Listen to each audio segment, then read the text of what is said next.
Walton, founder of CurlyNikki.com. I was born and raised in St. Louis, Missouri. I grew up in Ferguson. You know, I've told my story a million times. There's one detail about my story for why I went natural that I've never shared, but I feel like it was the catalyst for this whole situation. I wore my hair straight, like from 10 years old on up through college, halfway through college. I never had a relaxer, always had my hair pressed straight though. I felt good about myself as long as my hair was straight.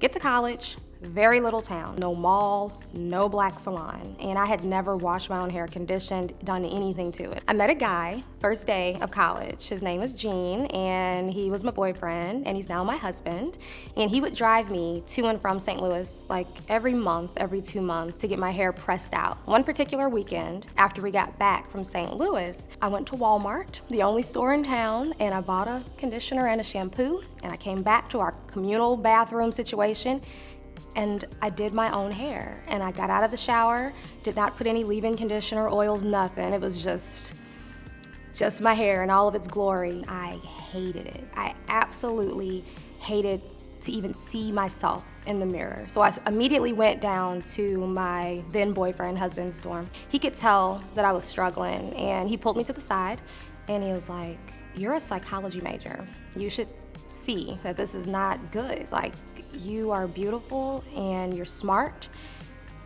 You should feel just as good about yourself when your hair is like this as you do when it's straight."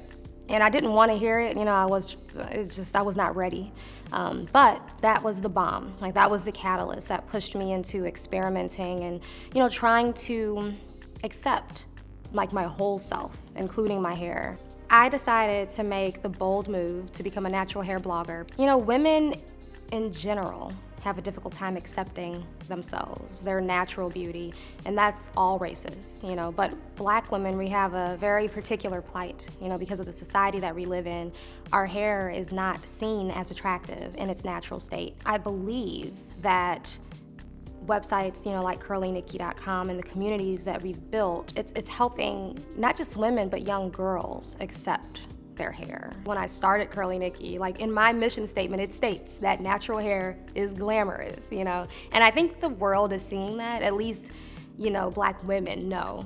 Make sure that whatever you're doing, you're passionate about. You know, I did not start Curly Nikki as like a money thing, like as a job. It was started as a passionate hobby. I wanted to provide a service, information, like organized well for women who wanted to go down the same path that I had gone down. And I wanted to make it easier for them, to save them the money. I spent so much money on products, you know, so I was able to be able to tell them, avoid these ingredients, avoid these products, try this. This works. I know it works because I've tried everything else, you know. It's a long journey, and people will have ups and downs, you know, but it's totally worth it because that genuine self-esteem that you'll achieve, the self-esteem that is not tied to fleeting things like the state your hair is in on a given day or how much money you have in the bank account.